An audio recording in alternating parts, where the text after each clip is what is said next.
Alors, bonjour à tous et à tous.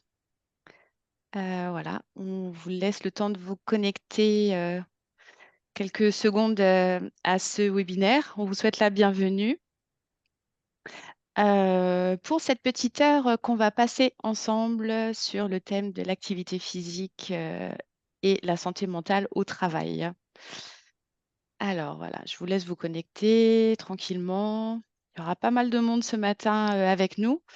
Donc, voilà. Donc, je vous souhaite à tous la bienvenue à ce webinaire organisé en partenariat avec l'association Je bouge pour mon moral, ainsi que l'association GEST, Grand Est Santé Travail. Donc, j'espère que vous allez bien.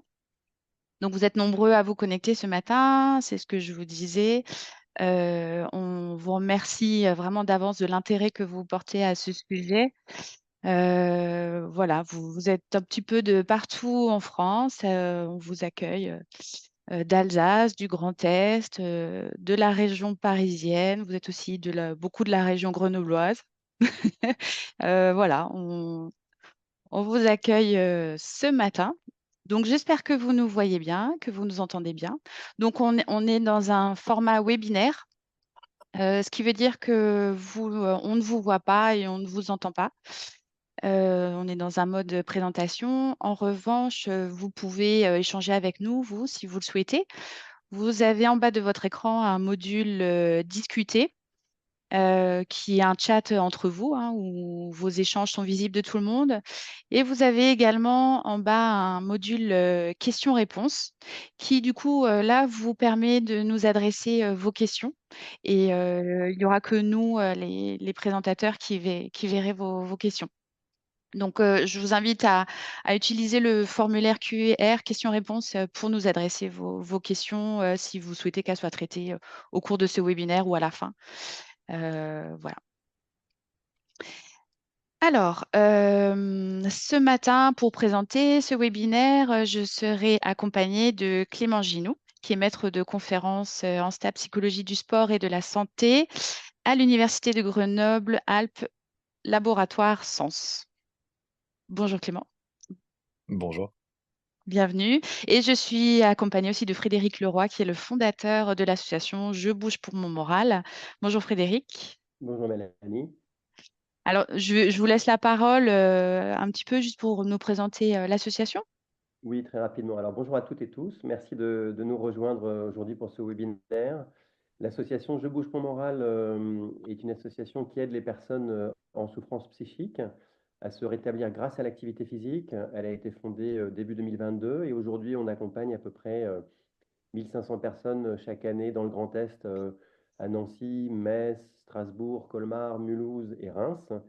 Au travers d'un programme innovant qui combine l'activité physique, le lien social, la pérédance. Voilà. Et nous avons des ambitions de déployer en dehors de la région Grand Est dans les prochaines années. Alors la raison pour laquelle on est avec vous aujourd'hui, c'est qu'on a développé depuis le début avec Clément Ginoux et l'Université de Reims un partenariat scientifique pour analyser l'efficacité de nos programmes et on a développé une certaine expertise dans l'accompagnement des personnes par l'activité physique.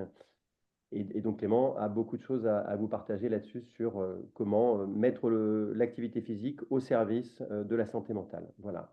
Alors moi, dans ce webinaire, j'aurai principalement un rôle de modérateur, donc je vais suivre les questions que vous mettrez dans le chat ou dans la partie questions-réponses. Et à la fin, je les orienterai vers Clément qui y répondra lui-même. Voilà. Donc, bon webinaire à tous, à toutes, et je vous retrouve après la présentation de Clément. Merci. Merci Frédéric. Alors, juste 2 petits mots sur le contexte de ce webinaire. Donc en fait, c'est le 4e, d'une série que nous avons proposée à Santé au Travail 68, durant cette année sur le thème de l'activité physique, au travail. Alors c'est un sujet qui s'est imposé, cette année, au regard de l'actualité sportive, hein, voilà, c'est plus un secret pour personne qu'il y a eu les Jeux olympiques cet été, que l'activité physique a été la grande cause et toujours d'ailleurs durant toute l'année la grande cause nationale, 2024. Mais le sujet s'est aussi imposé sur des constats alarmants des médecins et des médecins du travail et des scientifiques quant à l'ampleur de nos postures sédentaires au travail et leurs conséquences sur notre santé physique et mentale. Donc, parce que oui, il faut savoir que des fois, on peut rester 12 heures assis par jour à notre poste de travail et c'est pas sans conséquence pour notre corps et puis pour notre mental. Euh, donc voilà, l'activité physique est souvent présentée comme un remède, enfin pouvant être un remède presque magique pour accéder à une meilleure santé physique et un mieux-être et contribuerait voilà, à se sentir mieux au travail. Mais est-ce que c'est vraiment vrai et dans quelle mesure? Donc on est là ce matin pour répondre à plusieurs questions. Et je vais laisser la parole du coup à Clément Ginoux, voilà, qui va nous apporter des éléments de réponse. Eh ben, merci Mélanie, merci Frédéric. Bonjour à toutes et à tous. Donc je vais partager mon diaporama. Normalement, c'est bon, on le voit bien. Très bien. Alors, j'aime bien faire ça avec mes étudiants. Donc, effectivement, je le rappelle, je suis professeur, enfin, aide de conférence à l'Université Grenoble-Alpes. Et donc, j'enseigne aussi ces matières-là à l'université, notamment en master. J'aime bien faire ça avec mes étudiants. Je leur donne un petit peu la liste de toutes les questions à laquelle ils seront capables de répondre à la fin du cours. Donc, j'ai fait un petit peu la même chose pour aujourd'hui. Donc, normalement, à la fin de cette présentation-là, vous devriez avoir des éléments de réponse pour pouvoir répondre à ces questions-là sur qu'est-ce que c'est bien-être professionnel, la différence entre le burn-out dont on parle beaucoup et l'engagement au travail, qu'est-ce que c'est réellement le stress professionnel, qu'est-ce que c'est la récupération vis-à-vis du travail. Quand on parle d'activité physique, de quoi on parle exactement? On a parlé de sport, d'activité physique, parfois on parle d'exercice, on parle aussi de sédentarité, histoire de remettre un peu tous les mots au bon endroit. Et puis après, s'intéresser à l'activité physique, est-ce qu'elle permet vraiment de récupérer du travail? Est-ce que c'est un effet magique? Et puis après, on va rentrer un peu plus dans le concret sur quand et comment est-ce qu'on pratique et comment est-ce qu'on en inclut plus dans son quotidien. Euh, Tout au long de cette présentation, je vais vous proposer d'interagir. On vous a dit tout à l'heure qu'on ne pourrait pas vraiment interagir parce que vous ne pourrez pas parler, vous ne pourrez pas, on ne pourra pas vous voir, mais vous allez pouvoir vous exprimer puisqu'on va utiliser une petite, site internet qui vous permettra de répondre à quelques questions que je vais vous poser. Donc, pour introduire au tout début, je vais repartir juste très rapidement sur la notion de la définition de la santé mentale pour reposer un petit peu, parce que quand on parle de bien-être, on a au-dessus en fait la notion de santé mentale. Donc la santé mentale, elle va faire référence à, d'une part, l'absence de troubles psychologiques comme la dépression, l'anxiété ou d'autres psychopathologies qu'on peut rencontrer.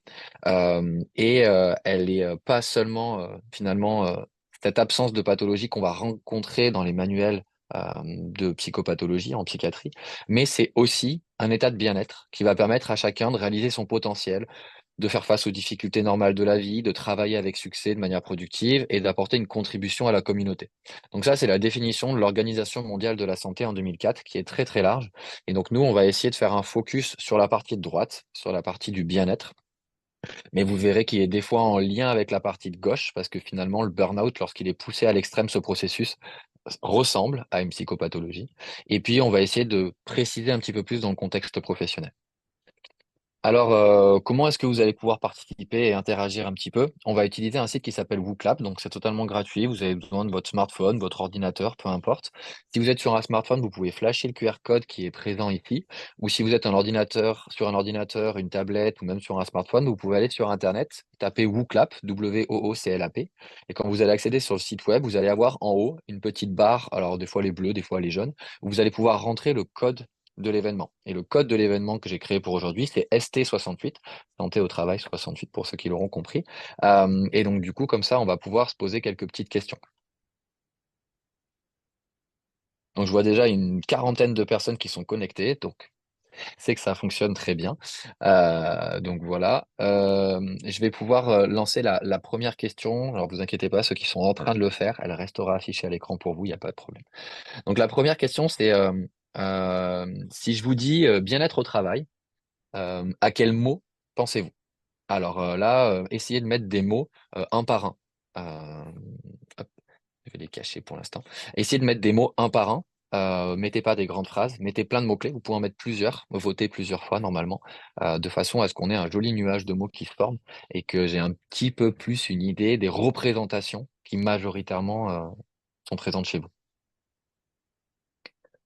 Donc vous verrez à petit peu près, chaque question va rester à peu près 45 secondes, histoire à ce qu'on ne passe pas trop de temps et que ça puisse nous permettre de timer la présentation.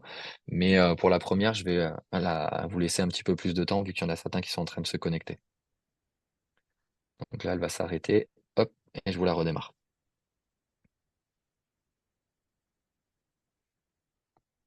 Ok, donc pendant que les dernières personnes votent, on peut avoir un petit peu des mots.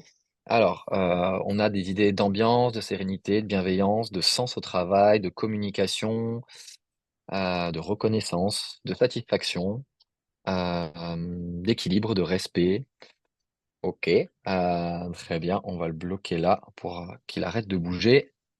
Équilibre vie pro, vie perso, équilibre émotionnel, autonomie, horaire, communication. Ok, donc on a effectivement, c'était l'objectif de cette démonstration-là, c'était de vous montrer que lorsqu'on parle de bien-être au travail, il y a des milliers de définitions différentes et tout le monde a sa propre petite définition du concept.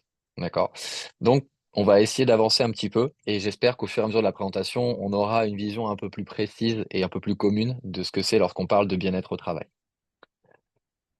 Donc, dans le bien-être au travail, il y a plusieurs indicateurs qui ont été utilisés dans la littérature scientifique. Donc, tout ce que je vais vous présenter aujourd'hui, c'est issu de la littérature scientifique, c'est mon travail.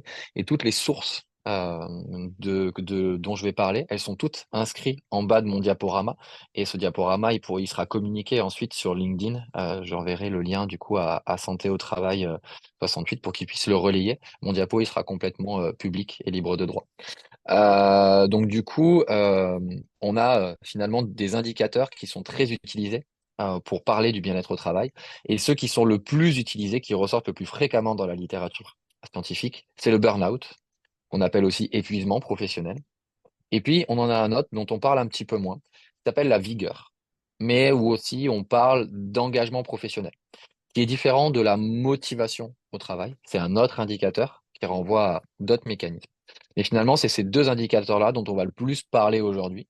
Et puis, j'ai décidé de centrer un petit peu sur le burn-out et l'épuisement professionnel parce que finalement, c'est celui dont on entend le plus parler.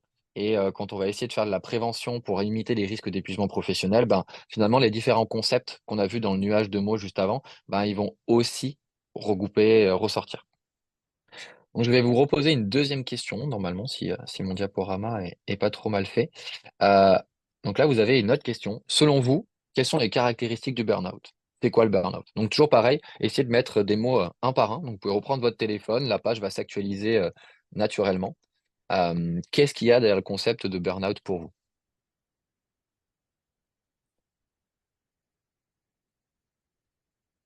Hop, je vais partager mon écran entier, comme ça, vous pourrez voir aussi le nuage de mots quand il apparaîtra.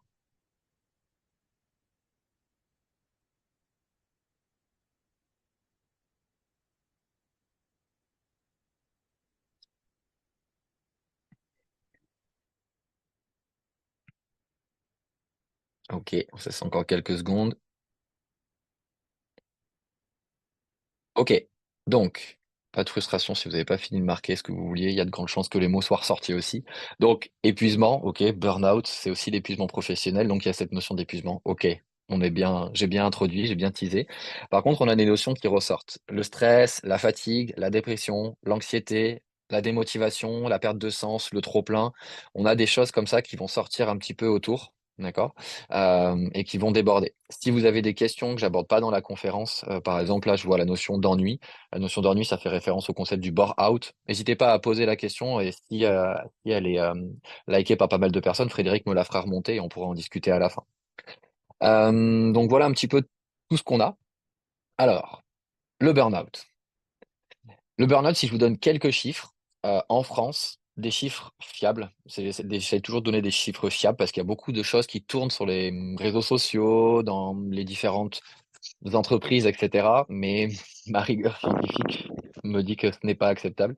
Par contre, il y a la mission parlementaire sur le burn-out en 2016 qui a fait une étude assez poussée et qui a relevé qu'en 2016, donc avant Covid, on recensait à peu près 500 000 cas de burn-out par an en France. Donc un demi-million de personnes touchés par le burn-out en 2016. On est presque 10 ans plus tard. Malheureusement, j'ai pas une autre mission parlementaire qui est sortie d'ici là, mais c'est quand même des chiffres qui sont assez importants et on se doute qu'avec tout ce qu'on a connu, notamment en 2020-2021, ces chiffres-là, ils aient pu augmenter. On a aussi le ministère du Travail qui, en collaboration avec le ministère de la Santé, a élaboré le plan de santé au travail 2021 où il parle des problématiques d'épuisement. Et puis, ça a été reconduit dans les plans santé au travail qui suivent, notamment celui qui va arriver là bientôt. Et puis, on a le rapport Eurofound en 2018 qui est une petite enquête pour l'Union européenne et qui a mis en évidence que 20% des travailleurs européens avaient déjà fait l'expérience ou étaient en train de faire l'expérience d'un burn-out. C'est un syndrome d'épuisement professionnel.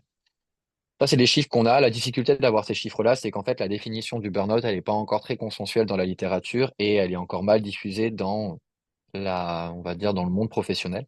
Donc aujourd'hui, je vais essayer de vous aider un peu plus à mieux comprendre ce qui est le burn-out et puis après, on débordera sur d'autres concepts. Hop, j'ai déjà passé la diapo. Les indicateurs, donc, le burn-out. Il y a une définition qu'on peut reprendre parce qu'elle est finalement assez consensuelle. C'est pas celle qui est le plus utilisée dans la littérature, mais c'est finalement celle qui est la moins critiquée. Le burn-out, selon Chirom, en 2003, donc qui était un enseignant-chercheur, c'est une réaction affective à un stress permanent ou chronique, les deux mots se valent, dont le contenu central est l'épuisement progressif dans le temps des ressources énergétiques intrinsèques des individus, comprenant l'épuisement émotionnel, la fatigue physique et la lassitude cognitive. Donc là, je vous ai repris la définition, et maintenant, je vais reprendre les trois euh, syndromes du burn-out point par point pour essayer de que ce soit un peu plus clair. Le burn-out, il est caractérisé par un épuisement émotionnel. Concrètement, ça peut se caractériser par le sentiment de ne pas avoir l'énergie nécessaire pour s'investir dans des relations avec d'autres personnes au travail. Difficulté à faire preuve d'empathie ou de compassion, avoir souvent des émotions négatives, avoir des difficultés à être à l'écoute de ses collègues, l'écoute de ses clients, à avoir souvent aussi des affects qui vont être très négatifs avant d'aller au travail ou lorsqu'on arrive au travail, etc. Donc on a cette sensation de ne pas avoir l'énergie émotionnelle nécessaire pour pouvoir s'engager dans son travail et gérer les relations avec ses collègues, ses clients, ses supérieurs hiérarchiques, ses patients, etc., etc. La fatigue physique, c'est un deuxième élément central du burn-out. Là, ça va être le sentiment d'avoir une fatigue extrême et d'avoir un manque d'énergie physique dans l'exécution de mouvements, de comportements, et pour pouvoir faire ces tâches quotidiennes. Et ça peut aussi déborder sur la vie en général. On va avoir des personnes qui vont dire que ben voilà, elles sont fatiguées à l'idée de monter quelques escaliers, elles sont fatiguées à l'idée finalement de se déplacer d'un lieu à l'autre. On va avoir des personnes qui vont avoir tendance à peut-être s'endormir ou qui vont avoir des problématiques de sommeil ou qui vont se lever le matin en étant très fatigués. Donc ça, c'est vraiment la notion de la fatigue physique. Et puis ensuite, la lassitude cognitive. Là, c'est lorsque la personne, elle va avoir des difficultés à mobiliser des ressources cognitives dans le cadre de son travail. Difficulté à se concentrer, à réfléchir rapidement, à switcher d'une tâche à l'autre, alors qu'avant, on savait le faire, on savait très bien le faire. C'est vraiment ça, lorsqu'on va avoir un épuisement de ces ressources cognitives qui font qu'on aura finalement un peu moins de comment dire, de réactivité cognitive. Donc ça, c'est pour finalement ce que c'est le burn-out. Et donc, c'est finalement bien en réponse à un stress. On le verra juste un petit peu après dans la présentation. Finalement, vous comprendrez que le burn-out n'arrive pas en tant que tel qu'il est la conséquence d'un stress. Et puis, je vous parlais d'un autre indicateur parce que la vie, c'est pas toujours tout noir, ça peut être aussi blanc. Et donc, du coup, Shirob s'est aussi intéressé à réfléchir à un autre indicateur qui n'est pas l'exact opposé du burn-out.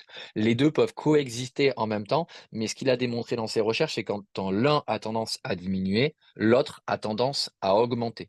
Si je diminue les symptômes d'épuisement professionnel de burn-out chez certaines personnes, je vais avoir une augmentation de sa vigueur au travail, pas forcément immédiatement dans la même intensité, mais peut-être un petit peu plus tard et un petit peu point par point, step par step. Donc la définition de la vigueur, il est reparti sur son idée de trois composantes principales, physiques, émotionnelles et cognitives. Et en fait, il dit que la vigueur, c'est un état affectif que les individus associent à leur travail ou à ce qu'ils font spontanément au travail. Et on a l'énergie émotionnelle. Donc là, finalement, c'est quand l'employé, il va avoir la capacité de s'investir émotionnellement dans des relations avec des clients, des patients, des collègues, faire preuve d'empathie, être à l'écoute, pouvoir finalement faire un petit peu plus, apporter son aide, son soutien émotionnel aux autres personnes qui composent son travail, pouvoir faire preuve de bienveillance, etc., etc. Parce qu'il a les ressources pour pouvoir faire ça. On a la forme physique, ça va être le sentiment de posséder un niveau d'énergie élevé dans l'exécution de ses tâches quotidiennes au travail, encore une fois. Voilà, OK, il faut monter au quatrième étage pour voir tel collègue. OK, pas de problème, j'y vais, clac, clac, clac, clac, clac. OK, aujourd'hui, j'ai ça, ça, ça à faire entre midi et deux. Ben tiens, il faut que je me déplace. Ben tiens, je vais y aller en vélo et tout, etc. Ou alors, tout simplement, le fait de se lever le matin et se dire, OK, on y va. Ouais, j'ai une journée de travail, mais OK, j'ai l'énergie pour y aller. D'accord. Et puis, on va avoir aussi la vivacité cognitive. C'est vraiment là le sentiment, des fois, qu'on peut avoir. Alors, c'est différent de ce que certains, peut-être, d'entre vous connaissent, qui est l'état de flow. C'est différent de ça. Mais ça va vraiment être la sensation d'avoir des capacités mentales où on va réfléchir rapidement à des choses complexes et faire preuve de créativité. On voit souvent ça dans les films, là, les acteurs qui réfléchissent super vite, etc. Je sais pas si y en a certains. Moi, j'ai un film qui m'a toujours marqué, c'est Will Turning, un petit génie des mathématiques, là. Dans sa tête, ça va très, très vite. Bah là, ça pourrait être un petit peu la même chose pour la vivacité cognitive. C'est le sentiment des fois qu'on a au travail de dire: «Waouh, je réfléchis super vite, j'arrive super bien à switcher d'une tâche à l'autre, j'ai fait plein de trucs, et cetera». Ce sentiment-là d'avoir finalement une vivacité cognitive. Donc finalement, on a ces 2 concepts-là qui sont un petit peu les 2 concepts les plus présents dans le monde du travail quand on parle de bien-être professionnel d'un point de vue hédonique, c'est-à-dire une satisfaction, des affects positifs, des affects négatifs. Je vais vous proposer du coup une autre petite question, hop, et je vais vous demander, selon vous, quelles sont les sources du stress professionnel? Selon vous, le stress, d'où ça vient? Qu'est-ce qui va pouvoir faire qu'on va être dans des situations de stress au travail? Donc beaucoup d'entre vous vont penser à des sources négatives, mais peut-être qu'il y a des sources positives. Ça paraît bizarre comme ça, peut-être qu'après mon intervention, vous le comprendrez mieux. Mais il peut peut-être y avoir aussi, plutôt que des causes, il peut y avoir des ressources aussi. Donc mettez un petit peu tout ce qui vous passe par la tête. Tout ce qui pourrait, déclencher, être à l'origine, enrichir le stress professionnel.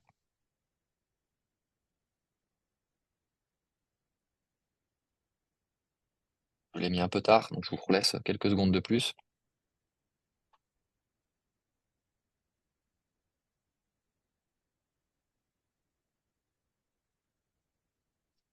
OK, donc si je prends un peu le nuage de mots, je vais avoir des OK, très bien. C'est bien. J'ai une collègue de boulot là qui dit qu'il n'y a elle prend souvent une citation de monsieur, Lewin, «Il n'y a rien de plus pratique qu'une bonne théorie» et c'est un peu ça notre quotidien de chercheur et effectivement là, la théorie fonctionne très, très bien. Donc, il y a, charge de travail, pression, surcharge, les collègues, les problématiques d'isolement, désorganisation, l'injustice, une mauvaise ambiance, manque de communication, répétitif, monotonie. OK, on a quelques petits éléments ici. Tout ça pour vous faire comprendre que finalement, vous avez pas besoin de lire la littérature scientifique, vous avez des fois des très bonnes idées de base. Donc finalement, la source du stress. En fait, ce qu'il faut comprendre, c'est que le stress, c'est une situation, une situation qu'on vit et cette situation-là, elle peut être stressante ou non stressante. Et après, on va vivre des conséquences négatives du stress. Le stress, finalement, dans le domaine professionnel, on peut le conceptualiser, c'est ce qu'ont fait, Baker et Demeruti dans un de leurs modèles théoriques, qui a, une vingtaine d'années. C'est un déséquilibre qu'on va avoir entre les demandes professionnelles qu'il y a sur le lieu de travail et les ressources que l'employé a à sa disposition dans l'environnement de travail, social ou de façon très logistique, organisationnelle, pour faire face à ces demandes. Donc c'est finalement un petit peu cette symbole de la balance là. Et donc dans les demandes professionnelles, on a des grandes catégories. On va avoir tout ce qui est de la surcharge de travail, donc effectivement, vous l'avez noté. On va avoir aussi le fait d'avoir des tâches cognitives complexes, des tâches qui vont demander beaucoup, beaucoup de réflexion, beaucoup, beaucoup d'engagement émotionnel. Il va falloir se concentrer pendant très, très longtemps. Et effectivement, c'est des tâches qu'on ne peut pas être déconcentré parce que sinon on perd le fil, etc. On a des tâches qui sont émotionnellement difficiles lorsque des fois on va travailler sur des sujets un petit peu engageants émotionnellement, où on va interagir avec des personnes pour qui c'est assez difficile de vivre les choses, des patients, des collègues, des clients, et cetera, où on va vivre des situations qui vont nous générer des émotions négatives. On peut parler là, par exemple, du Covid, des infirmières qui vivaient des situations très difficiles avec beaucoup de souffrance de la part des patients, et cetera. On va aussi avoir un manque de reconnaissance qui peut être à l'origine d'une demande professionnelle forte, c'est-à-dire qu'on fait beaucoup, beaucoup de choses, mais on n'a pas la reconnaissance pour, qu'elle soit financière, sociale ou autre. Et puis, on va aussi avoir des situations de conflit ou d'inéquité aussi au sein du travail. Donc ça, c'est des grands chapeaux dans lesquels on peut rentrer plein de petits exemples, hein, mais qui vont nous permettre de comprendre quelles sont les demandes professionnelles. Et en contrepartie de ça, on a des ressources professionnelles, heureusement, hein, qu'on peut mobiliser pour essayer de faire face à ces demandes et essayer de passer au-delà. On a le soutien des collègues, on a le soutien de la hiérarchie. On peut aussi avoir des feedbacks constructifs de la part des patients, des collègues, des clients, etc. J'insiste bien sur le constructif, avec par exemple, moi, des étudiants qui viennent me voir en disant, ouais, monsieur, votre cours, c'était super, super. Par contre, cette partie-là, on aurait bien aimé avoir un petit peu plus parce que c'est très concret, ça nous parle. Donc voilà, il peut y avoir des feedbacks constructifs aussi.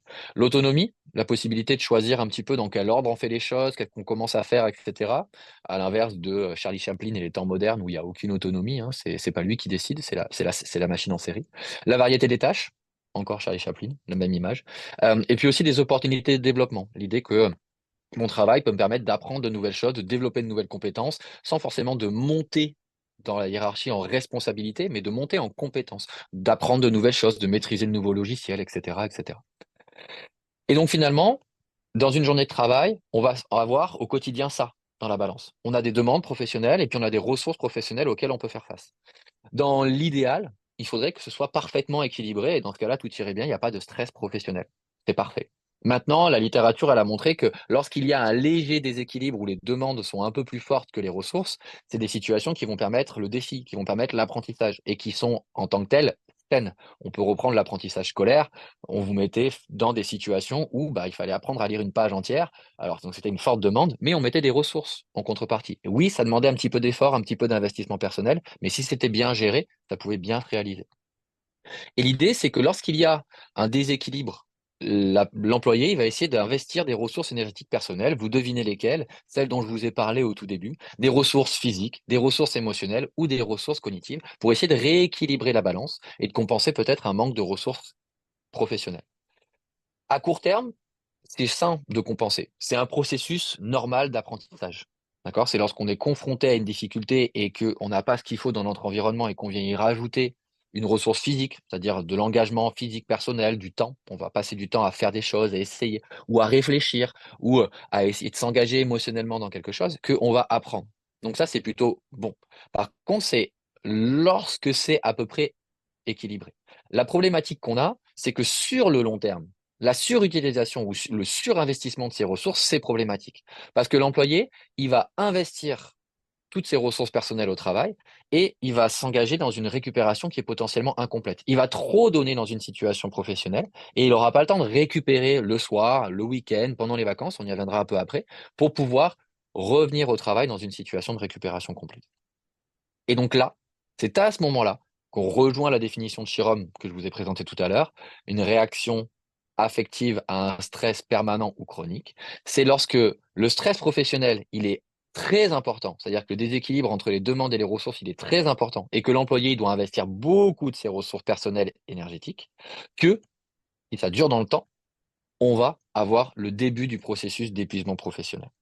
Et je parle bien ici de processus, parce que c'est aussi ce qui est dans la définition de Chirom, c'est que le burn-out, c'est pas j'ai pas. Le processus du burn-out, c'est un processus qui va monter petit à petit dans le temps, qui va s'intensifier, et donc les symptômes du burn-out vont monter.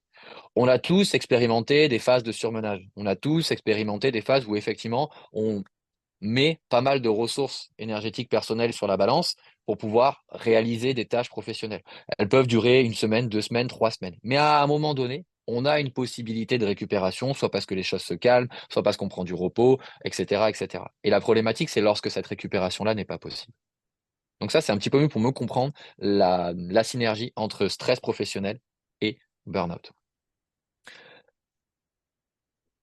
Pour vous lancer dans l'activité physique, parce que c'est là où on va arriver, hein, ce qui est le concept central qu'il y a à comprendre, c'est la récupération. Je viens de l'introduire très brièvement. C'est ces deux personnes-là qui, dans le champ de la psychologie sociale, du travail, des organisations, sont beaucoup intéressées à ça, Madame Goertz et Madame Sonnentag, et finalement qui se sont dit, finalement, la récupération, qu'est-ce que c'est? C'est lorsque un employé qui investit beaucoup de ses ressources personnelles au travail, il peut être dans des situations où il va arrêter de les utiliser et il va pouvoir, entre guillemets, les re-remplir, les récupérer, si on peut appeler ça comme ça. D'accord? Donc c'est ça le processus de récupération. Et ce processus de récupération-là, de façon très simple, il peut être complet. J'ai mes ressources en début de journée, je réalise des tâches, j'ai une fatigue, qui arrive, puisque j'ai investi des ressources personnelles pour y faire face, et j'ai un temps de récupération qui est suffisant. Donc, je repars le lendemain avec le bon niveau de ressources. Par contre, la problématique du burn-out, lorsqu'elle va arriver, c'est lorsque je démarre ma journée, j'investis dans des tâches, je suis fatigué et j'ai une récupération qui est incomplète de mes ressources. Je retourne au travail avec un début d'épuisement. Et si je répercute et je répète ce cercle-là, à un moment donné, je mets clignotant sur la droite et là, j'ai des symptômes graves de burn-out qui émergent. D'accord? Le processus de récupération incomplète, s'il dure quelque temps, on a un début de stade de burn-out. Mais si on refavorise la récupération, on redescend. D'accord? Le burn-out, souvent, on y pense au mode cracking, c'est-à-dire à un moment donné, ça pète. C'est pas ça. Ça, c'est l'étape ultime du burn-out. C'est quand c'est trop tard, c'est quand ça pète. Mais avant ça, on peut aussi avoir des signaux d'un petit peu ce que c'est le burn-out. Donc finalement, vous avez ici les trois concepts clés qui vont permettre après de vous dire, ah ok, l'activité physique, elle vient en fait là, ici. C'est, j'ai un stress professionnel qui, si dure dans le temps, peut dégager des symptômes de burn-out si la récupération n'est pas complète. Voilà, c'est ce triptyque-là. Et donc maintenant, on va regarder et on va rentrer dans l'activité physique. Alors je regarde, je crois que j'avais prévu une petite question aussi. Ok. Une petite question sur le Book J'aimerais savoir, du coup, vous, maintenant que vous avez compris un peu cette notion de récupération, etc., qu'est-ce que vous faites pour récupérer en dehors du travail? Voilà, c'est des mots-clés. Hop, j'ai vu passer sport, lecture. Voilà, c'est un peu cette idée-là.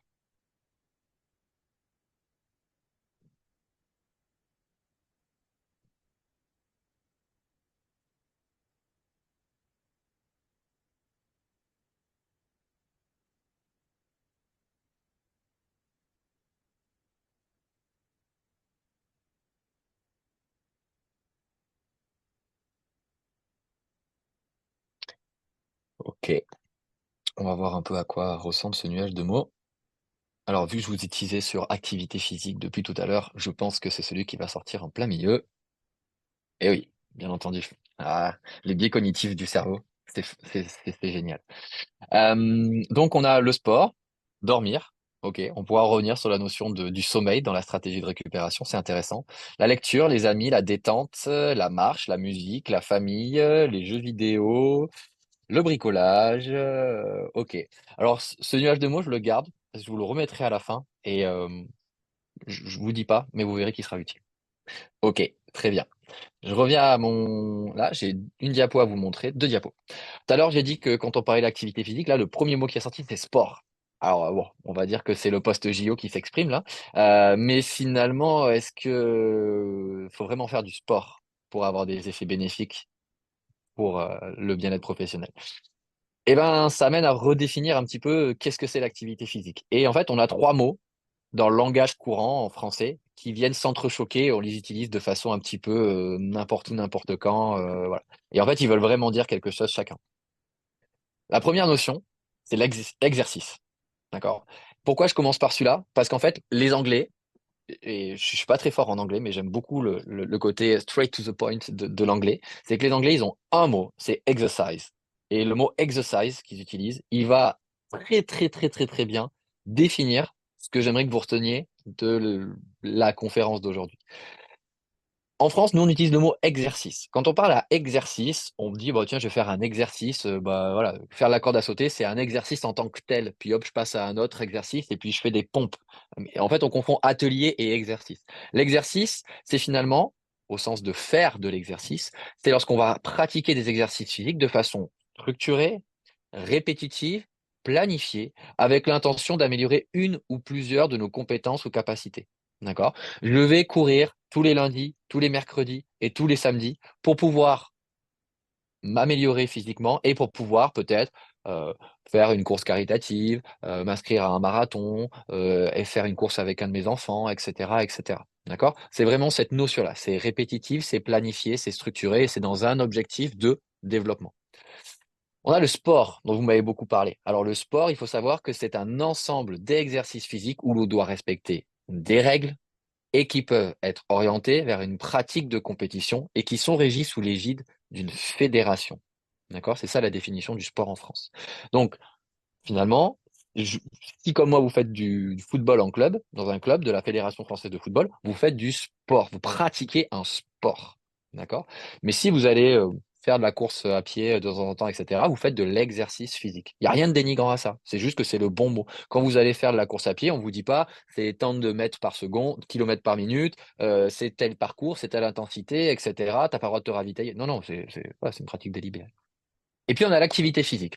Et là, on va rentrer juste dans la quintessence du mot. C'est tout mouvement corporel produit par les muscles squelettiques qui requiert une dépense énergétique. Vous l'avez vu, même si je suis pas en face de vous, depuis tout à l'heure, vous voyez peut-être plus mes mains passer au milieu de l'écran. Elles bougent beaucoup. Au sens propre du terme, je suis en train de faire de l'activité physique. D'accord? Parce que je suis en train de faire des mouvements de mon squelette, donc de mes bras, par des contractions musculaires. Une dépense énergétique. On peut se questionner si elle est très forte ou pas. Moi, je dirais qu'elle n'est pas très forte, mais finalement, c'est l'essence de l'activité physique. Et quand je vous parlais tout à l'heure du mot anglais exercise, il vient se placer pile entre activité physique et exercice chez nous. Le mot exercise anglais, il vient se placer pile là. Et nous, le mot qu'on a trouvé en français, l'expression, c'est activité physique régulière modérée. D'accord? C'est une activité physique qui va demander une dépense énergétique quand même un petit peu importante. On peut la comparer à un petit peu de marche soutenue ou faire son ménage. Voilà, là, on peut commencer à se dire on est dans le modéré. Puis après, il y a tout ce qu'il y a au-dessus, hein. Et puis, régulière, c'est-à-dire que même si c'est pas tel jour, à telle heure, etc., c'est quelque chose qu'on fait régulièrement. Ok, je vais régulièrement promener mon chien les dimanches ou les samedis ou les mercredis, ça dépend un petit peu sur des endroits au bord du Rhône, là, près de Valence, où je vais pouvoir marcher pendant quelques temps. Je suis en train de faire de l'activité physique régulière modérée. Donc là, on replace bien les éléments. Et maintenant, quand on regarde la littérature, bah finalement, c'est assez fou de se dire qu'en 2024, on a autant de preuves scientifiques qui nous montrent qu'il y a un lien direct entre la pratique d'une activité physique modérée régulière et le bien-être professionnel. On a des études qui nous ont montré que si on fait une photographie des travailleurs, on observe que ceux qui pratiquent le plus d'activité physique modérée régulière sont ceux qui ont les niveaux les plus faibles de burn-out professionnel.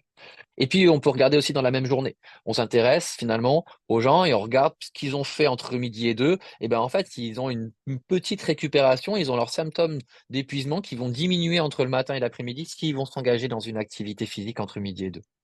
On a aussi des éléments qui ressortent sur le week-end. Les gens qui s'engagent pendant le week-end dans des activités physiques modérées et régulières vont avoir une meilleure récupération, donc des symptômes de burn-out qui vont diminuer entre le vendredi soir et le lundi. C'est une des études que j'avais fait dans ma thèse. On voit aussi sur plusieurs jours, quand on regarde la dynamique sur plusieurs jours, sur une semaine, on observe que les jours où les gens vont pratiquer une activité physique modérée, régulière, après le travail, entre le travail, etc., etc., alors, eh ben, ces jours-là, ils ont des niveaux, des symptômes plus faibles d'épuisement professionnel. Et puis, j'ai des collègues suédois qui s'y sont regardés sur plusieurs mois et ils ont montré que lorsqu'un individu avait tendance à augmenter sur quelques mois son niveau d'activité physique, alors sur les mois qui suivent, on a une diminution dans le temps des symptômes de burn professionnel. Là, on commence à être sur une relation de cause à effet en tant que scientifique. Et puis, on a même une équipe qui s'est intéressée à ça sur plusieurs années et on trouve exactement le même pattern. Plus je m'engage dans de l'activité physique régulière, modérée, plus j'ai une diminution des symptômes de burn-out et une amélioration du bien-être professionnel. Maintenant, je vais vous poser une autre question. Deux questions, en fait, elles vont s'enchaîner l'une et l'autre. La première, c'est selon vous, est-ce qu'un programme d'activité physique de plusieurs semaines, pardon, j'ai oublié le mot, peut diminuer les risques de burn-out en entreprise? Là, je parle bien de risques. Est-ce que ça peut diminuer les risques? Je prends des employés qui ne sont pas forcément en burn-out, mais je leur fais pratiquer de l'activité physique pendant plusieurs semaines, et est-ce que je peux diminuer les risques qu'ils fassent un burn-out? Donc, vous avez deux possibilités, un Alors, ou deux. Ah ouais, il y a un petit problème, oui, pardon. on voit pas le oui ou le non qui apparaît sur Oui, l'écran. hop, et moi. Hop, hop, en effet, ma petite modif. Ah, mais oui, pardon. Et je me doute que j'ai dû faire la même erreur pour celle d'après. Oui, hop, hop. Et là, vous devriez voir le oui et le non. Vous pouvez actualiser la page si jamais ça ne s'affiche pas. Parfait, pardon. Les aléas du direct.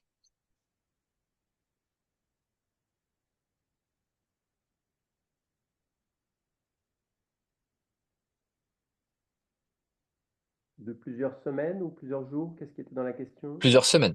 Plusieurs Plusieurs semaines. semaines, ok.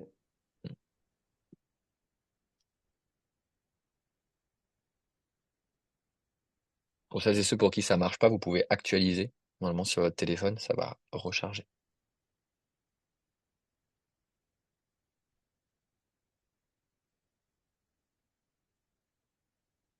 Ah, et les personnes qui n'ont pas répondu, c'est très bien, parce que je n'ai pas donné la réponse «je ne sais pas». Je fais souvent ça, c'est pédagogique pour mes étudiants. Je leur dis: «Quand on ne sait pas, on ne se prononce pas». Donc si certaines ne se sont pas prononcées entre le oui et le non, félicitations, c'est peut-être que vous ne saviez pas. Alors, si on regarde un petit peu, OK, oui, très bien, je parlais des convaincus. Bon, c'est le biais de représentativité dans les webinaires comme celui-là. En général, si vous venez là, c'est que les petits mots de la conférence vous ont catché et que vous avez quelques petites croyances qui existent. Pour dépasser les croyances, moi, ce qui m'intéresse, c'est de vous montrer ce que dit la littérature scientifique. Il y a une revue systématique qui a été faite par Nazinski et ses collaborateurs en 2017 et ils ont regardé 6 études interventionnelles, c'est-à-dire des programmes d'activité physique. Et ils ont regardé et ils ont mis en évidence que les programmes mis en place étaient tous basés sur des exercices aérobie, qu'il y en avait deux qui ajoutaient quelques petits exercices de souplesse, de force et de relaxation, mais c'était en périphérie, et que les programmes y duraient entre 4 et 18 semaines, avec 2 séances par semaine de 10 à 60 minutes. Donc comme vous le voyez, les preuves scientifiques, elles étaient encore un peu légères en 2017. Il y avait quelques petits trous dans la raquette et il y avait un petit peu de tout. Mais globalement, en moyenne, ce qui a mis en évidence, c'est que c'était plutôt des programmes de 12 semaines avec des séances de 1 heure. Et les conclusions soulignent que la pratique d'une activité physique, elle va diminuer de manière significative le risque d'épuisement professionnel. D'accord? Donc là, on est sur une méta-analyse, sur une revue systématique qui s'est intéressée à ça, justement, à se dire, OK, dans les programmes, alors il n'y en a que 6 parce qu'il y en a plus dans la littérature, hein, moi j'en connais une trentaine à peu près, mais là, elle a vraiment pris les 6 qui sont vraiment très très propres méthodologiquement. D'accord? C'est-à-dire qui vraiment, en termes de méthodologie scientifique, sont vraiment très très très très très rigoureuses. Et puis voilà, où il y a beaucoup de données pour qu'elle puisse vérifier tout ça. Et donc, elle a mis en évidence que ça fonctionne bien. Des programmes d'activité peuvent réduire les symptômes d'épuisement professionnel, même chez des gens qui sont pas sur des stades cliniques de burn-out, chez des gens qui ont, voilà, comme on l'a dit tout à l'heure, un petit manque de récupération, etc. Voilà, ça marche bien. Et puis en plus de ça, ces programmes-là, donc j'aurais pas le temps de vous le présenter aujourd'hui, mais c'est une étude qu'on a fait. Ces programmes-là, ils fonctionnent aussi très bien pour améliorer la vigueur professionnelle, l'engagement au travail. D'accord? Pour les personnes qui ont des niveaux faibles de burn-out, l'engagement dans ce type de programme permet aussi de faire monter sur une dizaine de semaines la vigueur et l'engagement professionnel. Donc ça veut dire que ces programmes-là, ils sont pas seulement utiles pour éviter le burn-out, mais ils sont aussi utiles pour promouvoir le bien-être professionnel au travers de la vigueur et de l'engagement au travail. Du coup, une autre petite question. Et maintenant, selon vous, est-ce qu'un programme d'activité physique de plusieurs semaines, encore une fois, il peut cette fois-ci réduire des symptômes cliniques de salariés qui sont épuisés professionnellement? Donc là, on parle de personnes qui sont proches, très proches de craquer. Ils sont à 2 doigts de craquer. Ils sont vraiment à des niveaux extrêmes de burn-out.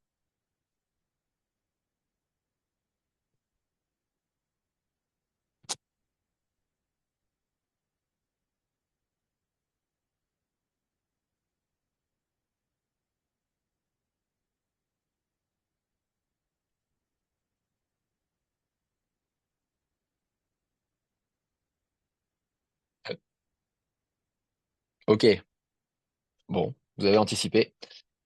Effectivement, ça me fonctionne même avec des personnes qui sont très épuisées. C'est ce qu'a fait M. Gerber en 2013 dans une étude qui est vraiment très puissante.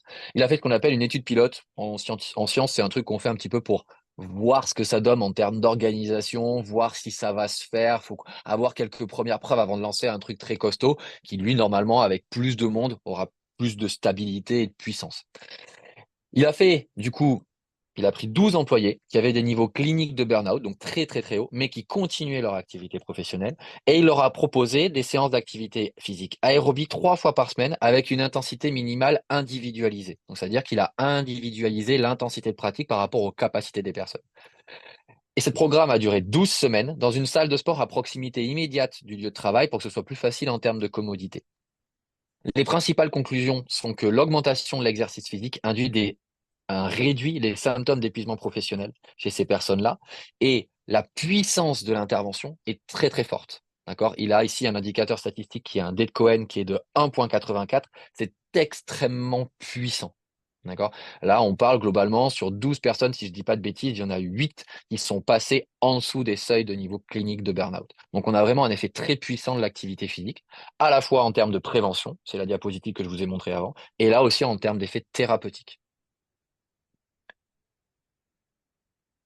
Très bien. Maintenant, on va arriver un petit peu dans le concret et je vais vous parler. Hop, ça, j'y reviens pas parce que je vous poserai une question tout à l'heure. Et maintenant, je vais vous poser ces questions sur cet effet magique. Euh, Cet effet magique. Ouais, je me permets de t'interrompre, Clément. On est à 11h45, donc il me voilà, reste on 5 essaie minutes, d'avoir c'est bon? 5-10 minutes pour ensuite pouvoir avoir un petit peu de temps pour les questions. Ouais, en 5 minutes, là, c'est bon pour moi. Super. Merci Fred, tu me connais bien.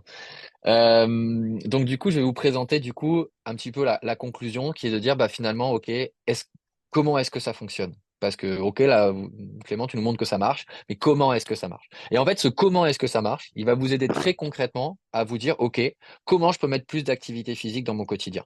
Parce que finalement, ce que je vais vous amener à pointer du doigt, c'est que c'est pas tant la quantité d'activité physique que vous allez faire, son intensité, son lieu, etc. Ça, ce sont des paramètres d'ajustement. Mais ce qui est le plus important pour récupérer du travail, c'est comment est-ce que vous allez vivre l'activité que vous allez faire. C'est ça qui sera le plus important. C'est non pas en train de se dire, OK, j'ai fait 1 heure. OK, j'ai fait une fréquence cardiaque en 85% de ma fréquence cardiaque maximale. OK, je l'ai fait tout seul. OK, je l'ai fait avec d'autres personnes. C'est pas forcément ça le plus important. Je le fais entre midi et deux ou après le travail. C'est pas ça le plus important. Ça, finalement, c'est les paramètres que vous allez, d'un point de vue logistique, essayer de trouver pour que ce soit plus facile. Par contre, lorsque vous allez vous engager dedans, l'idéal, c'est d'essayer de réfléchir et de vous dire, OK, comment je peux essayer d'activer les mécanismes psychologiques dont Clément m'a parlé. Le modèle que je vais vous présenter, c'est le modèle DRAMA de Monsieur Newman. Ça découle des recherches de Madame Sonentag dont je vous ai parlé. Et pourquoi je présente ce modèle-là? C'est parce qu'il a un acronyme qui est très facile à retenir et qui est très parlant dans la vie de tous les jours. Le modèle Drama, il renvoie à finalement plusieurs expériences de récupération. C'est comme ça que je vais les appeler, mais c'est des expériences qu'on peut vivre pendant une activité qui vont nous aider à récupérer. Il y a le détachement, la relaxation, l'autonomie, la maîtrise. Alors le deuxième M, c'est le meaning en anglais, mais c'est la signification. Et le dernier, c'est l'affiliation, la proximité sociale. Je vais les prendre un par un en vous donnant un petit exemple de verbatim. Et puis après, je vous poserai une dernière petite question là-dessus. Le D, c'est le détachement psychologique. C'est le fait que pendant que vous allez faire une activité physique, vous allez prendre de la distance psychologique vis-à-vis de votre travail et vous allez l'oublier, le laisser de côté. Encore une fois, les Anglais utilisent un terme qui est direct, c'est switch off the work, éteindre le travail. Je le laisse de côté, je l'éteins et je vais faire autre chose. Que ce soit entre midi et deux, je vais courir, je vais faire autre chose, je vais faire une activité, je vais laisser le travail en dehors ou le soir ou le week-end.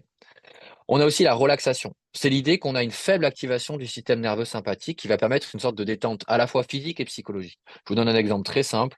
Là, par exemple, une fois que je vais arrêter cette conférence, je vais arrêter d'être à un niveau là, qui me demande la situation, et je vais plutôt me détendre. Et ben, c'est aussi ce que va pouvoir m'amener l'activité physique. Quand j'arrive pas à casser et à descendre de ce niveau d'activation, m'engager dans une activité, si elle est un peu légère, etc., ça va m'aider à redescendre, une petite marche, etc. Ou peut-être que je vais m'engager dans un petit footing et après, en contre-coup, naturellement, je vais avoir un ouf, je me pose. Le sentiment de contrôle, c'est avoir la possibilité, lorsqu'on fait ces activités, de savoir où on les fait, avec qui, pendant combien de temps. On récupère du contrôle et de la maîtrise pendant ce temps-là. Et ça, c'est super important parce qu'au travail, des fois, on a des fois la sensation de plus maîtriser grand-chose et d'être plutôt emporté par le courant. Là, on peut poser le canoë sur le bord de la rivière et dire, OK, là, je prends mon temps, je décide, c'est moi qui décide, etc. La signification, c'est le fait qu'on va s'engager dans des activités qui ont un sens pour nous. Voilà, je prends toujours l'exemple, c'est toujours le même, désolé pour lui. Mon petit frère, quand je lui dis viens, on va courir, il me regarde et me dit mais pourquoi tu veux que j'aille courir? Enfin, j'aime pas ça. Je comprends pas l'intérêt d'aller courir, d'aller faire un tour et de revenir au même endroit. Je comprends pas l'intérêt. La course à pied ne lui parle pas. Par contre, je lui dis viens, on va se faire un paddle. Viens, on va se faire un city avec les copains au foot. Il va falloir courir, il va falloir se déplacer. Mais là, par contre, le jeu a de la signification un petit peu plus pour lui. À l'inverse, ma maman, si je lui propose un paddle, ça fonctionnera pas du tout. Par contre, si je lui dis, viens, on va se faire une rando dans la nature, etc., bah là, c'est une activité qui a plus de sens pour elle parce que ça lui parle. L'autre chose, c'est la maîtrise. La maîtrise, finalement, c'est que lorsqu'on va pratiquer cette activité-là, on va avoir le sentiment de progresser, maîtriser des choses ou de mieux en mieux savoir faire, etc. Et ça peut nourrir notre sentiment d'estime personnelle. Et puis les interactions sociales. Lorsqu'on va pratiquer une activité physique, on peut avoir justement ça qui vient arriver. Des interactions bienveillantes, positives avec d'autres personnes, faire des connaissances, passer des moments avec des personnes qu'on apprécie, avoir des sujets de discussion qui nous plaisent, etc., etc. Et ce modèle drama, dans le laboratoire Rouchy, on travaille sur autre chose. Et finalement, on l'a un tout petit peu enrichi. Vous verrez, c'est pas trop compliqué. On l'a appelé drama au carré. Pourquoi? Parce que nous, on s'intéresse beaucoup dans le laboratoire où je suis aux affects et aux émotions qu'on vit lorsqu'on est en train de pratiquer de l'activité physique. Et c'est finalement ce qu'on définit deux auteurs dans le domaine professionnel, c'est l'effet de débordement affectif. C'est lorsque l'on vit quelque chose dans un contexte, il peut déborder dans l'autre contexte. Je vais faire une séance d'activité physique entre midi et deux avec des collègues, super. Je vis plein d'expériences de récupération que j'ai vécues avant, que je vous ai présentées avant. Et c'était plaisant. J'ai pris du fun, du plaisir, des émotions positives. Et ben, ça va déborder dans le travail. Donc, je vais pouvoir prendre du plaisir, etc., m'amuser. Et ça, c'est très important. Donc finalement, je vous en ai présenté 7, d'accord? Et la dernière petite question, ça va essayer de voir, certains l'ont déjà commencé à la remplir sur le téléphone, quelles sont les expériences de récupération qui, pour vous, parmi celles que je vous ai présentées, vous parlent le plus? L'idée, c'est de pouvoir vous dire, OK, à la sortie de ce petit webinaire, lorsque vous allez pratiquer, l'important, c'est pas la quantité, tout ça et tout, c'est que vous essayez de vous dire, OK, ça, moi, ça me parle.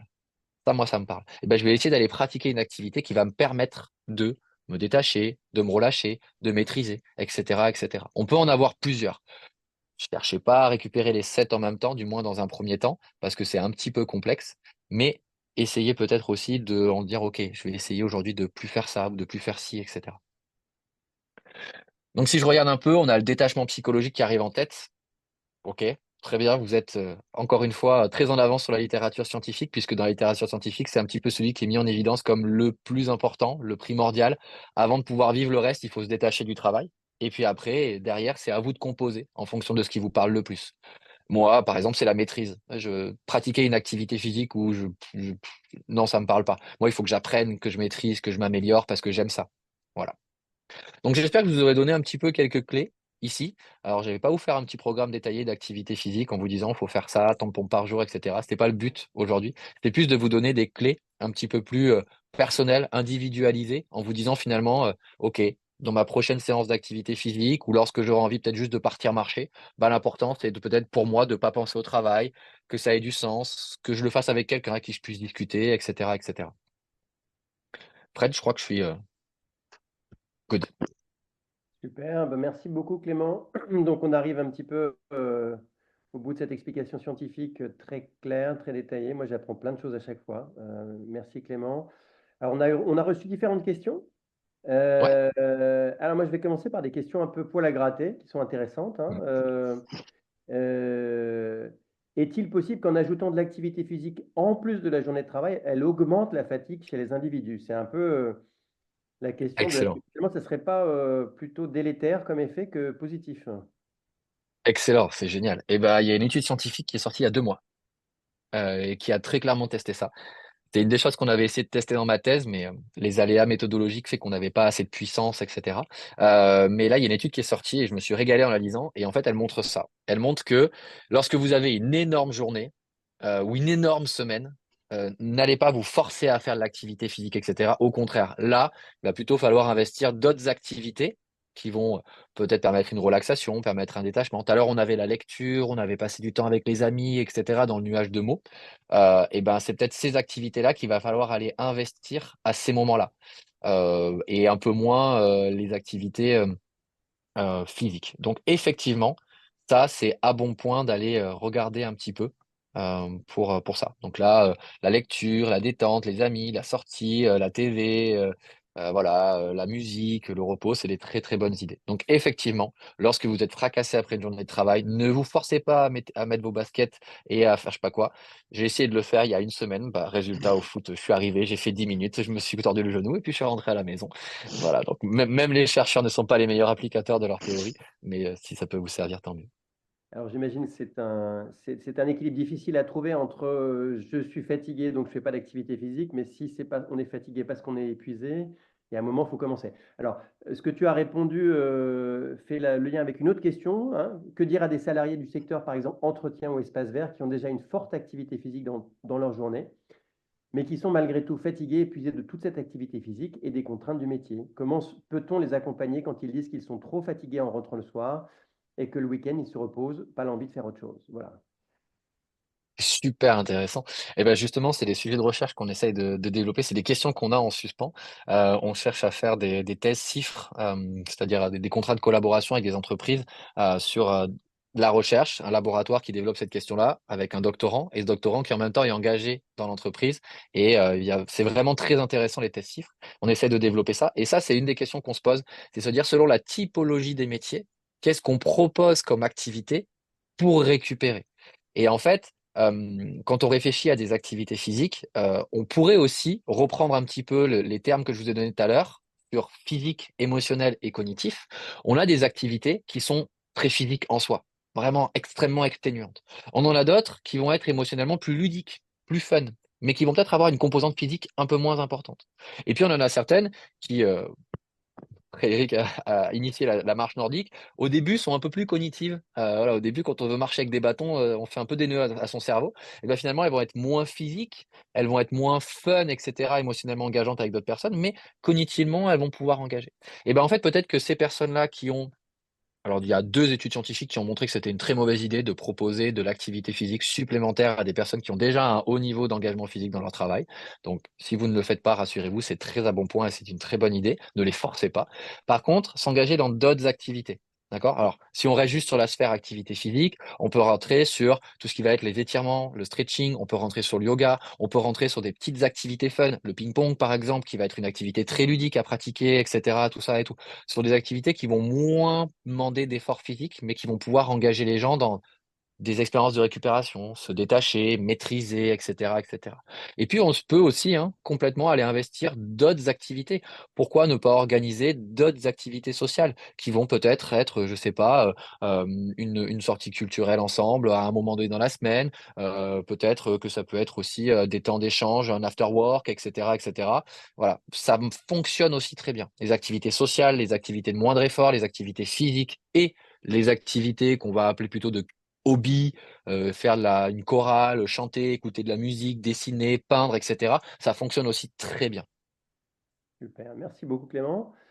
Autre question, alors là qui est plus sur le retour à l'activité, hein, Ouais, comment éviter les douleurs physiques suite à la sédentarité? Donc j'imagine quand on commence à se mettre à l'activité, il y a forcément un ouais, petit peu de douleur et de manière plus générale, si j'étends cette question, quels conseils donner pour des gens qui veulent reprendre l'activité physique ok, après une longue période d'inactivité ou une forte sédentarité?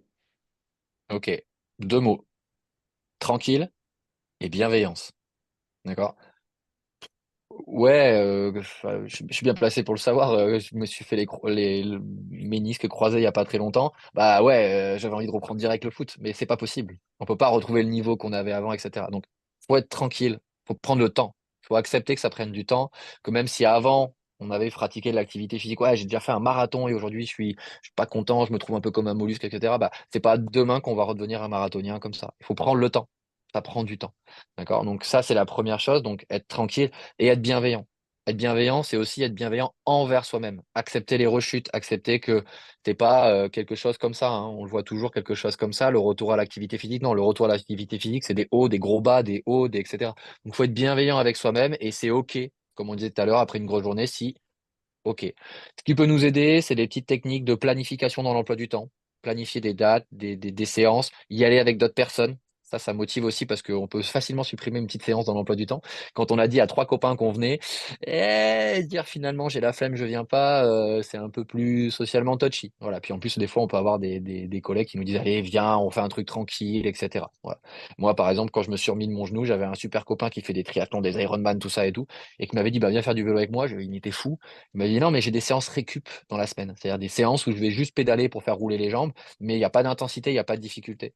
Et du coup, bah, c'est cool parce qu'il m'a amené à revenir avec lui et ça m'a aidé à me remettre un petit peu à l'activité physique. Donc ça fonctionne très très bien. Voilà. Donc vraiment ça. Et puis après, la dernière étape, c'est tournez-vous vers les personnes dont c'est le métier. Je pense notamment aux enseignants en activité physique adaptée. C'est peut-être quelque chose que vous connaissez pas, mais un enseignant en activité physique adaptée, il est là pour adapter la pratique d'activité physique à des personnes qui auraient des capacités physiques, morphologiques, anatomiques, mais aussi psychologiques un petit peu particulières. Et on se rend de plus en plus compte que c'est pas seulement de l'adapter à du handicap ou des situations particulières, c'est aussi à des contextes de vie et des contextes de santé. Et la sédentarité, Aujourd'hui, l'OMS le martèle du point, c'est la 4e cause de maladie et de mortalité dans le monde. D'accord? L'inactivité physique, donc la sédentarité. J'ai fait un lapsus, pas une inactivité physique, la sédentarité. Et donc vraiment, aller vers ces personnes-là, vous pourrez en trouver. Les formations STAPS les forment très bien. Ils sont un peu partout dans le territoire. On en a, Je bouge pour mon moral, c'est vraiment une mine d'or. Ils sont super compétents, c'est des boîtes à outils, ils savent faire plein de choses et ils pourront vous accompagner. Et en plus, il y a des structures qui proposent d'avoir plusieurs APA avec des cours collectifs, etc. et tout qui sont adaptés. Et c'est vraiment très bien fait. Je ne peux que renforcer ce message-là. Les enseignants d'activité physique adaptée sont une ressource essentielle dans la reprise. Alors, une très très bonne question. Est-ce que réaliser des activités non modérées, enfin voire faibles, hein, c'est-à-dire peuvent aider, type passer un coup de fil en marchant, donc en sortant de la dimension d'activité physique qui, on l'avait vu, signifie une certaine dépense physique qui va entraîner un début de sudation. Est-ce que simplement le fait de bouger sans nécessairement être dans l'activité physique peut aider? Alors, oui. Et pour là, je vais faire une petite précision, ça permettra de corriger mon lapsus que j'ai fait il y a quelques secondes, entre la sédentarité et l'inactivité physique. L'activité physique, c'est un continuum, d'accord, comme une réglette avec un curseur qui va de 0 à plus l'infini, d'accord, ce que le corps est capable de faire. Et dans la construction des gens, on se dit, bah, en fait, lorsque je suis vers le 0, je suis sédentaire. Non, c'est deux concepts différents. Il y a l'activité physique qui va de l'inactivité physique, d'accord, à l'activité physique très vigoureuse. Voilà, ça va. Et là-dedans, on a inactivité physique, activité physique légère, exactement ce dont tu parles, Frédéric, marcher, se déplacer, être debout, etc. Et puis après, on rentre dans le modéré, ce dont je vous ai parlé dans la conférence jusque-là. L'avantage de s'engager dans une activité physique légère, c'est que souvent, elle va venir casser des phases de sédentarité qui existent dans notre quotidien. La sédentarité, c'est autre chose, c'est un autre continuum qui est assez proche, mais c'est le fait de rester une longue durée dans une situation qui nous demande une dépense quasiment égale à celle de repos. Par exemple, là, même si je vous disais tout à l'heure que je suis en train de bouger mes mains, que je fais un peu d'activité physique, c'est faux, je suis assis sur une chaise, je suis sédentaire. Voilà. Et ce qui est très intéressant, c'est que l'ONAPS, l'Observatoire national de l'activité physique et sportive, des activités physiques et sportives, a fait une campagne de publicité il y a quelques mois qui a mis en avant des sportifs de très haut niveau qui sont sportifs de haut niveau pour certains préparant les JO, mais sédentaires. Parce qu'ils passent plus d'une certaine partie de leur temps, donc entre 4 et 6 heures, la limite, ça dépend des définitions, mais on peut se dire déjà que là, pour les sportifs de haut niveau, c'est 4 heures où ils sont assis, ils font rien, ou 6 heures, on imagine pour certains employés de bureau, c'est encore plus. Et là, c'est problématique. Et la sédentarité, elle est aussi associée à des problématiques de santé mentale, que ce soit dans le monde professionnel ou aussi dans le contexte général. Donc, s'engager dans des petites activités légères, euh, faire des réunions en marchant, c'est un petit peu ce qu'on essaie de faire au laboratoire où je suis, avoir des bureaux assis debout, se lever pour passer un coup de fil, avoir l'imprimante au bout du couloir, avoir pas de machine à café dans son bureau, mais l'avoir au bout du couloir.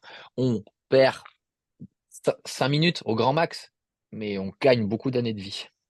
Donc ça, c'est vraiment très intéressant. Donc ces petits shots d'activité physique, dans Je bouge pour mon moral, on appelle ça des nudges, quand on en parle aux participants de Je bouge pour mon moral, c'est vraiment des petits moments où on va pouvoir faire.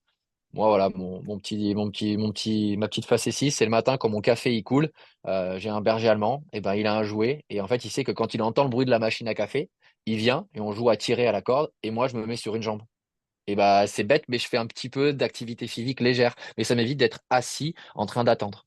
Et voilà, c'est des petits trucs comme ça. Donc oui, je suis à 100% d'accord, c'est super intéressant de faire ces petites shots-là d'activité physique légère parce que ça permet de casser la sédentarité. Alors Mélanie, j'en appelle à votre Oui, contrôle du temps. Est-ce qu'on oui. va s'arrêter là pour les questions et clôturer ou comment souhaitez-vous faire? Oui, je pense qu'on va clôturer parce que les personnes se déconnectent progressivement. Donc, ce que je propose, c'est que il y a des personnes qui ont levé la main, à qui on n'a pas pu donner la parole ou à qui on n'a pas répondu aux questions. Je leur propose éventuellement qu'elles me transmettent leurs questions par mail et puis je peux les transmettre à Clément et puis on peut y répondre par mail si besoin. On peut faire quelque chose comme ça? Ouais, Ouais, parfait. oui, j'ai même une idée pour qu'on fasse quelque chose d'un peu plus interactif, mais on en discutera après. Ok. Alors du coup, je vous mets mon adresse mail dans le chat. Et puis je crois que de toute façon, vous l'avez sur... Voilà. Et puis vous pourrez m'envoyer vos questions sur mon adresse mail et je les transmettrai à Clément. Voilà. En tout cas, Et c'est pas sûr. je, Oui, je peux me permettre de donner une petite ref. oui. Là, il y a quelques petites questions qui sont autour de se réengager dans l'activité physique, euh, voilà, comment on fait pour reprendre, comprendre un petit peu les mécanismes. J'ai deux collègues qui ont fait un petit bouquin de vulgarisation scientifique qui s'appelle Le syndrome du paresseux. C'est un petit livre qui est pas très épais, rouge, et avec un langage très accessible. C'est pas du tout du jargon scientifique, et c'est plein de petits chapitres avec des petites histoires pour expliquer finalement une grande tendance qui est qu'on est les champions de l'optimisation de la paresse biologiquement, et ils donnent plein de petits remparts et de petits tips pour pouvoir petit à petit dépasser ça et se remettre au sport, et puis ils donnent des exemples personnels. Et après, si vous allez voir sur leurs réseaux sociaux, ils se sont lancés un challenge pendant 1 an pour essayer d'appliquer ce qu'ils disent et faire un petit peu d'activité chaque jour. Donc chaque jour ils partageaient, il y avait un board, etc. Donc ce petit livre, je l'ai mis entre les mains de tous mes proches qui l'ont beaucoup apprécié. Et donc voilà, si je peux leur...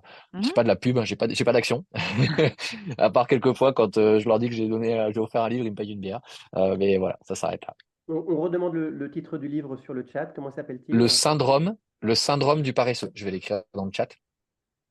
Hop. Oui, on pourra peut-être envoyer les références dans le mail avec le lien du replay du webinaire. Voilà, c'est Boris Cheval et Mathieu Bois-Gontier. Parfait. Un grand merci. Bah, Clément, on pourrait l'écouter pendant des heures, hein. C'est terriblement passionnant tout ce que vous dites. On va peut-être réorganiser C'est très des gentil, webinaires merci. plus vraiment, très sincèrement. Ce que je voulais juste rajouter encore, c'est que donc ce webinaire est proposé par Santé au Travail 68, qui est un SPSTI, un service de prévention et de santé au travail, anciennement appelé euh, enfin, les visites médicales, hein, la médecine du Médecine du travail. travail. Sachez que dans tous les départements en France ou dans les villes où vous êtes, il y a un SPSTI proche de chez vous, avec des équipes pluridisciplinaires, des médecins du travail, des infirmiers, qui traitent également de ces sujets, hein, de la sédentarité, de l'activité physique au travail. Et elles seront certainement ravies de vous renseigner, de vous informer et éventuellement de vous proposer aussi des partenariats ou un accompagnement personnalisé au sein de vos entreprises.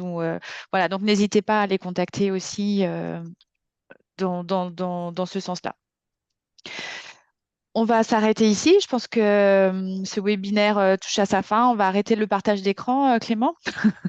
Allez, oh, pardon. J'étais déjà en train d'anticiper, d'envoyer un message à ma collègue pour lui dire où est-ce qu'on va manger. Voilà, voilà, c'est l'heure d'aller déjeuner.